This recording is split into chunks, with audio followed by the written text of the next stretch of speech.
Chairman, first let me declare that I'm in the private education business. Madam, this could be my last Committee of Supply debate. As such, I beg for your indulgence as I take this opportunity to make yet another call on the government to implement a 10-year through-train program in some schools where students can progress from primary levels to secondary levels without going through the PSLE. This is an issue that I personally feel most passionate about. I assure the Minister for Education that I continue to raise this not because I did not hear his concerns, but because I remain unconvinced that those concerns outweigh the merits of creating this additional educational path as an option for parents and students. The Minister is concerned about how to cater to students with different learning abilities and needs in the 10-year through-train program. This can be addressed in two ways. One, reducing class sizes to reduce the range of diverse learning profiles and abilities within each class. Two, implementing subject-based banding. At the class level, we can use these two ways to manage the range of learning profiles. But at the school level, the students will still benefit from interacting with a wide range of students and learning to respect and deal with differences. With the end of streaming and introduction of subject-based banding, schools are already catering to diverse learning profiles. The Minister himself said this of subject-based banding, quote, "The positive outcomes in learning and social mixing give us confidence that this is the right thing to do," unquote. If we can do it with subject-based banding, we can do it with a 10-year through-train program. The Minister also made the point that PSLE is simply a means to help our children find a suitable learning environment. But PSLE is not the only means. Regular assessments within the school can also do this. This is being done all the time. It is well known how stressful PSLE can be, not just for students, but for parents as well. Instead of enjoying the time spent building bonds with their children, many parents instead spend the time nagging or disciplining their children to study harder and longer to do better in the PSLE in their anxiety to ensure their children's future. Such stress strains family relationships and adversely affects mental well-being. It would not be surprising for anyone observing this to conclude that life is much better without children. A stressful education system can be a disincentive for parenthood. Is it a coincidence that regions known to have the most stressful education systems like South Korea, Taiwan, and Singapore also have the lowest fertility rates? PSV also calls for class sizes to be reduced. This will provide greater opportunities for differentiated learning and allow teachers to personalize teaching and better support students with different learning profiles. As of 2023, the average class size was 33.6 in primary schools and 32.6 in secondary schools. This is far higher than the average public primary school class in OECD countries, which is 21. With our total fertility rate falling steadily year after year, our student cohorts have been shrinking. By maintaining teacher recruitment levels and keeping schools open even as student cohorts shrink, we can reduce class sizes without compromising on the quality of teachers. By making the PSLE optional, we may also be able to reduce academic competition and demand for tuition. In such a scenario, MOE could re-employ teachers who have left the education service for the private tuition industry to reduce class sizes in schools. There will always be segments of the student population that is difficult for mainstream schools to cater to. So if a small proportion of students require tuition, that is not worrisome. But if over half require tuition, then that cannot be healthy. In addition, examination preparation calls for memorizing and repetition, which are not skills that prepare our children well for a society that will soon be greatly changed by artificial intelligence. MOE has identified the 21st century competencies including values, social skills, critical thinking, etc., that are needed to prepare our students for the future. But without systemic changes, what will be the outcome of a poll on parents which they consider more important, PSLE or 21cc? It is survival instinct to adapt our behavior to that which brings rewards. And right now, our education system rewards efforts in preparing for PSLE more than efforts in building 21cc.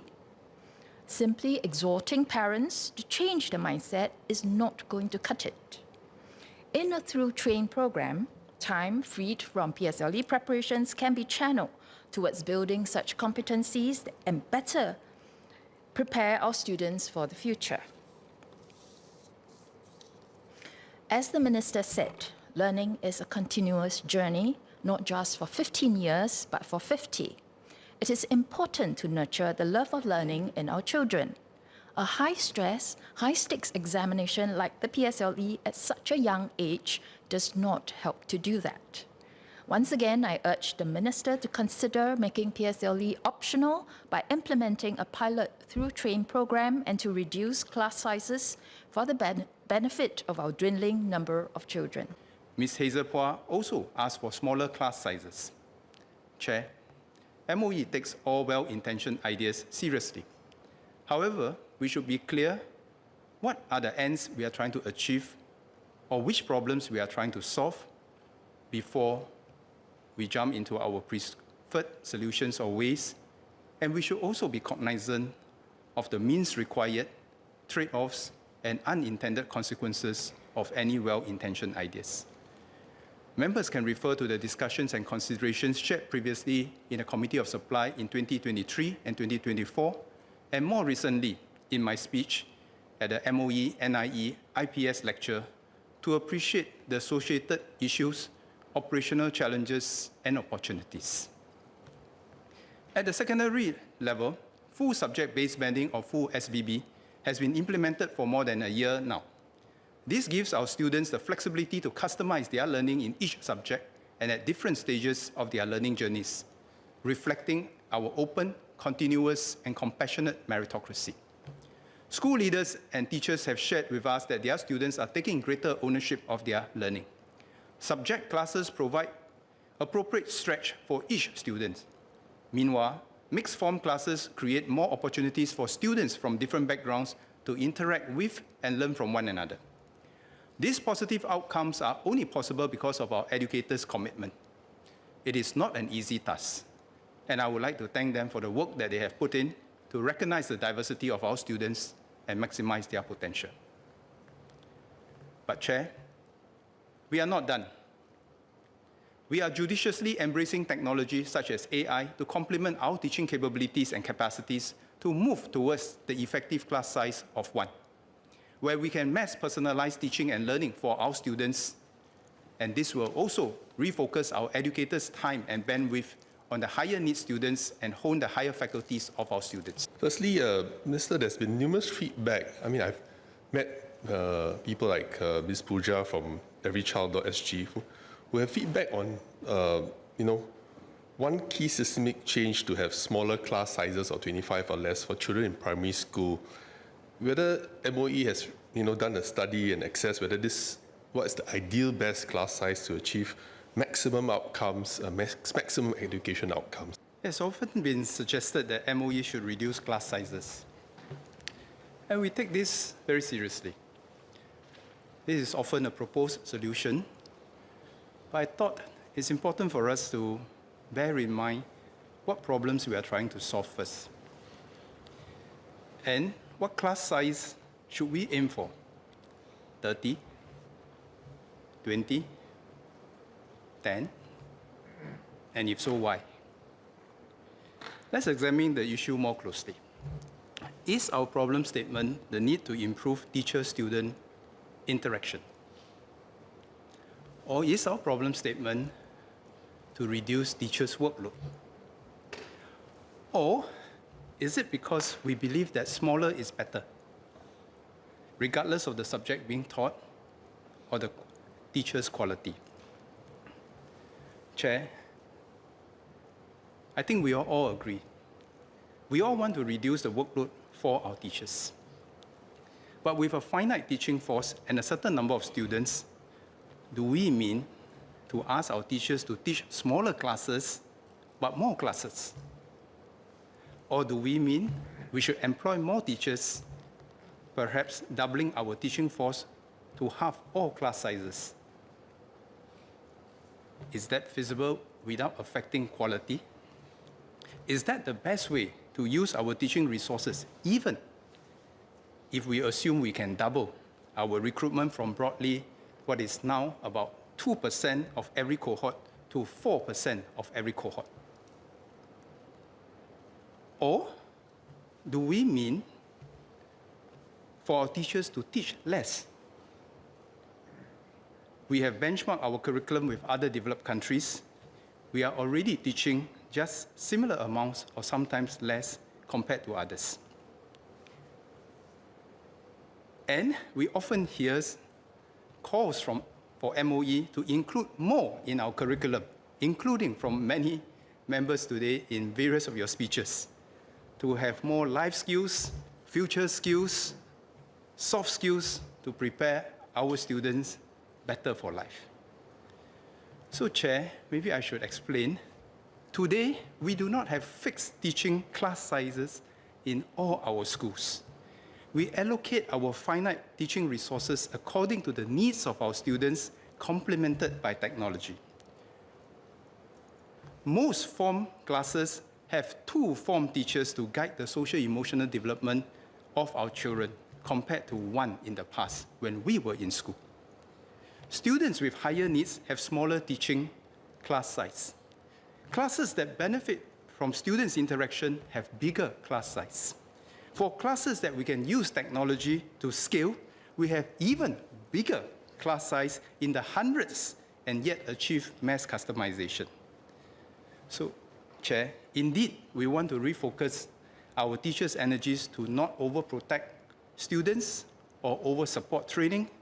Instead, we want our students to exercise agency in organizing activities and take more responsibility for their learning. And in this way, they learn more for life. Chair, we share the goals for more personalized teaching, more personal attention for every student, and more focused work for our teachers. I think we can all agree on that.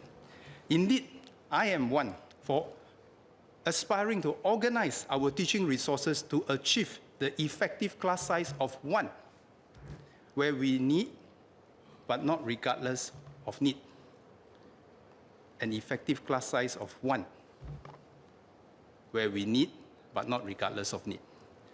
Let's focus the discussion on how we can achieve this through the following ways.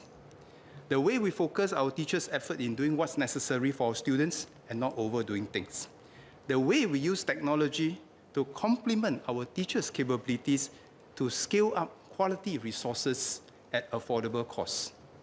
The way we equip our teachers to do their best for our students. The way we teach our students to exercise agency and responsibility in their learning journeys, and the way we partner our teachers to set the right expectations for ourselves and our teachers. For members who are interested, members may also wish to refer to independent studies by OECD on the various factors that are perhaps more important than class size in determining the quality of our teaching and learning.